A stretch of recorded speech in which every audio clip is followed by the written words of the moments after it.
সবাই সংস্কারের নামে বিভিন্ন সুবিধা নেওয়ার চেষ্টা করতেছে। আমি ডিসেম্বর কিংবা নভেম্বর বুঝি না, আমি বুঝি যে আগে সংস্কার হবে। সংস্কার যদি ডিসেম্বরের আগেই হয়ে যায় তাহলে ডিসেম্বরে নির্বাচন দিলে কোনো সমস্যা নাই।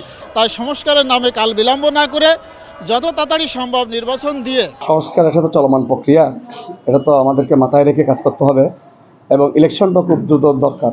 কারণ একটা নির্বাচিত সরকার আসলে বিভিন্ন দেশের প্রতিনিধিরা, বিনিয়োগকারীরা ইনভেস্ট করতে ওরা আগ্রহ প্রকাশ করে।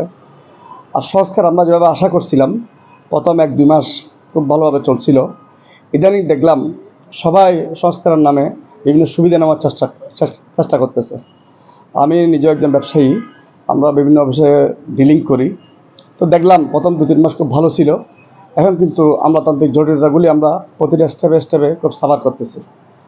সো আমার দৃষ্টিকোণ থেকে সংস্কার ও চলমান প্রক্রিয়া এটা খুব রাখা দরকার এবং যত দ্রুত সম্ভব একটা জনপ্রতিনিধি মাধ্যমে একটা সুষ্ঠু ইলেকশন, সারা বিশ্ব আমাদের দিকে তাকিয়ে আছে, এটা আমরা খুব আশা করছি। আর বাংলাদেশের অনেক বড় বড় বিনিয়োগকারী আসতে চাচ্ছে, কারণ আমাদের দেশে অনেক ম্যান পাওয়ার আছে, সস্তা শ্রমগুলি আছে, ওরা এগুলি ইউজ করে যাতে আমাদের কার্যক্রমগুলো আরও বাড়ে।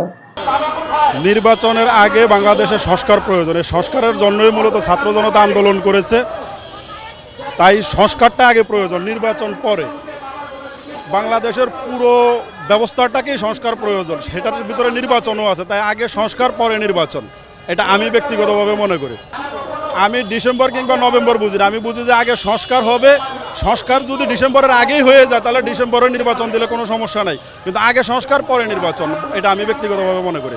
গণ অভ্যুত্থানের মধ্য দিয়ে যে বাংলাদেশ এর অভ্যুদয় ঘটছে, সেই অভ্যুদয়ের মূল লক্ষ্য হচ্ছে নির্বাচন। এই নির্বাচনের মাধ্যমে জনগণ যদি তাদের পছন্দের সরকার বেছে নিতে পারে, আর সেই সরকার এই জনগণের অধিকার এবং তাদের নাগরিক অর্থনৈতিক সমৃদ্ধির জন্য যে ধরনের কর্মকাণ্ড করার দরকার তারা সেটা করতে পারবে আশা সাধারণ মানুষ প্রত্যাশা করে এই সরকারের কাছে।